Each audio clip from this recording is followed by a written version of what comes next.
What's going on? It's Astronaut H, and this is the What More Do You Want Network. Now, in this video, I will be discussing tonight's game between the Chicago Bulls and Utah Jazz. And of course, if you watched any video like this in the past or listened to any video like this in the past, then you know this is my Bulls report. Now, the Bulls, this is their second game, I believe, on their 5-game West road trip. And Friday, of course, they came off a loss in their last game versus the Oklahoma City Thunder in overtime. So the Bulls was basically looking for a way to bounce back versus a Utah Jazz team who's been playing relatively well to start the season. They do have a better record, and they are one of the more surprising teams in the West. So tonight was basically, in my opinion, was a way for the Bulls to gauge themselves versus one of the better teams in the Western Conference with a lineup that, matches up pretty well versus Chicago. And of course, see one of their old players in Larry Marketing for the first time playing with his new team. Now, I wasn't concerned about matchups going into this game. I thought pretty much top to bottom that the Bulls were, able to match up well versus the Utah Jazz.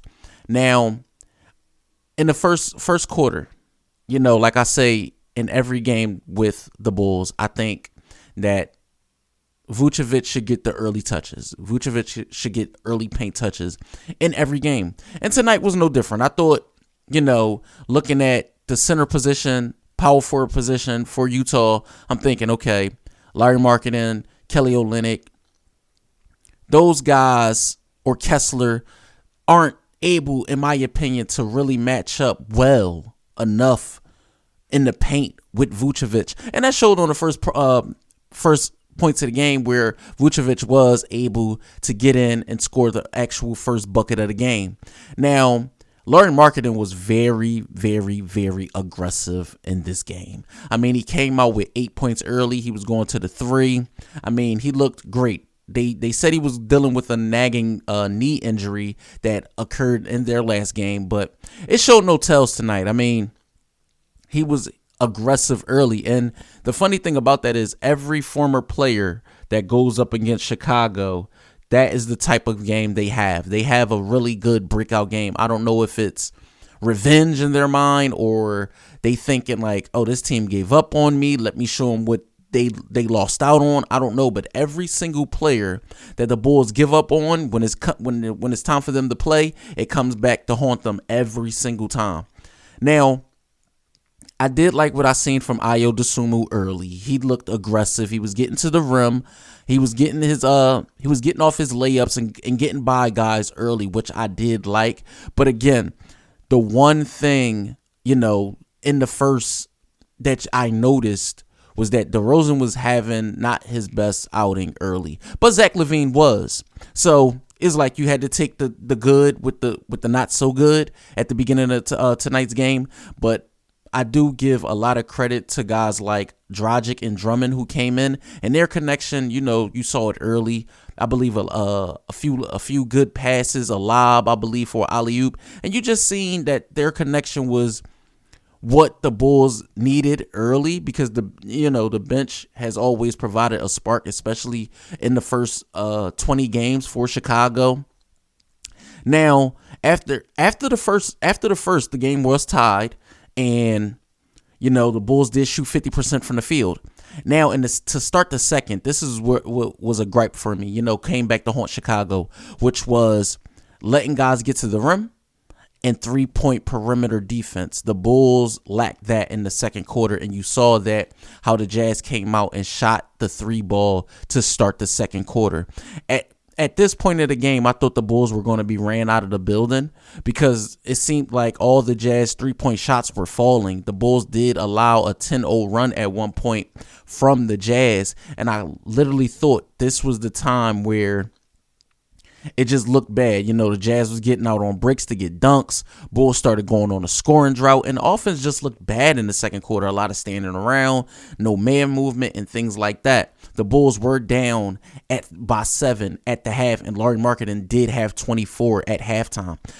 And like I said, going back to my point, guys that come back and play Chicago, it's just like they're out for vengeance. It just seemed like that for the better part of tonight's game. Now, in the third, 11 threes, listen, 11 threes made from three. The Chicago Bulls in the third quarter shot 62%. At one point, a 15-4 run led by Kobe White. I mean, he came off the bench in the third and looked great. I mean, a lot of shots were falling for Kobe White. And at this point in the game, I'm like, okay, I like what Billy Donovan done at this point, allowing him to get open looks, allowing him to get into the flow of the game. And it just looked really, really well for a player like Kobe, who was battling injuries at one point this year. And you just see him getting back to what he was doing, being open, being that three guy for Chicago, because everybody knows the Bulls do not have a lot of 3-point shooters. So when you do see, Kobe having, 2 threes, 3 threes, 4 threes in a game, it's like, okay, this is all we want from you. This is all we can ask. It's nothing more. Now the Bulls do go up 6 after 3, and their largest lead of the game was at 12. And in the fourth quarter, it was pretty much give and take. The Bulls did end up going up by double digits at some point in the fourth.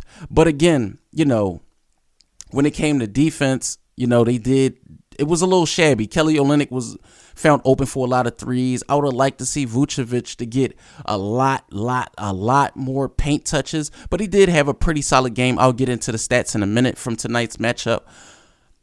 Jordan Clarkson didn't have a game, which to the Bulls' benefit, which was great.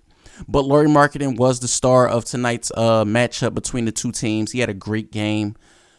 Zach LaVine had a pretty solid game, to say the least. And overall, from top to bottom, I think the Bulls played just about as good as you can play in a game where, at times you can be ran out the gym by a team that, a lot of analysts and things like that think they are better because the Bulls are, at the lowest in 3-point shooting, and points in the paint, the Bulls are really high. They rank pretty high. But ultimately, tonight showed what Billy Donovan and the coaching staff were trying to put together all along with, having Vooch, having Zach and DeRozan all have pretty solid games. And ultimately, it ended up in a win for Chicago, which was 114-107. Tonight was Chicago's 9th win of the season. They are now 9-11. And after the first 20 games of the season, I can honestly say, the Bulls aren't where I would like them to be. They aren't, at the pecking order of the East, but at least they are, showing that, okay, on nights where we're supposed to compete and be against some of these better or elite teams of the league, we can battle and we can figure out how to win games. And that's all tonight was. They figured out how to win a game together. It wasn't, okay, let's all lean on DeRozan. It wasn't let's all lean on Zach, because, off the bench tonight, the Bulls got 39 points off the bench. So, listen, what more could you ask for? What more could you ask for from a team where, our best pieces are starters? So let's get into some points and stats. So DeRozan did have 26 points, 6 assists, and 4 rebounds. Patrick Williams didn't have a great game, but he was out there defensively going up against, Markkanen. He was playing as good of a defensive role as you could ask for. He only had 5 points, 5 rebounds. Vucevic did have 16 points, but only 9 rebounds. I would like to see Vooch average somewhere around, 12, at least 12 rebounds a night, at least. Because the Bulls don't have a real solid, rebounding core as far as, how team rebounding goes. Zach LaVine did have 20 points, 5 assists, and six boards. And that's one thing that I paid attention to lately. Zach LaVine can be a playmaker. You know, he doesn't have to be just a all around just scoring threat. He can definitely be a playmaker for Chicago, and I hope Billy Donovan start to use him a little more as far as that. Now, Ayo did have 8 points tonight, 4 rebounds and 2 assists. Kobe White off the bench, great game, 15 points. You had Alex Caruso with 5 points, 6 boards and 6 assists. And you had Drummond off the bench with a double-double with 10 and 10. Like I said, the Bulls played about as great of a game as you could play as a team. But Lauri Markkanen was the game's highest scorer tonight with 32. I believe at one point he did make 7 from 11 from 3. So that was tonight's game. Like I said, the Bulls are now 9 and 11, and their next game is against the Phoenix Suns, which is definitely going to be another tough task and tough game for them. Let's see how it goes, man. 9 and 11 at the 20 game mark, into the season. And I feel like, could they be better? Yes, but they could be a whole lot worse. So to give them a grade as far as right now with 1/4 of the season gone, 20 games in, I would say that to me, they about a C+. They're playing about a C+ style of basketball, in my opinion. I would like to see a whole lot more from Zach LaVine. I know he wasn't playing in a lot of games as far as back-to-back goes. I know, new pieces is still trying to figure their ways in and out and rotations in and out. So hopefully through the next 10 to 15 to 20 games, Billy Donovan or, the front office, they start to make a little tweaks, make some moves, see what goes on, because this team can go far, but I feel like they need a little more as far as defensive rebounding and maybe a rim protector or two. Let me know what you guys think in the comments down below. Did you watch the game? Thunder fans, Chicago Bulls fans, let me know. It's always greatly to hear from you guys. It's always appreciated. Don't forget to like, comment, subscribe, hit that notification bell so you can know anytime a video is being uploaded to this channel. It's Astronaut H. This is the What More Do You Want Network, and I'll catch you guys on the next video.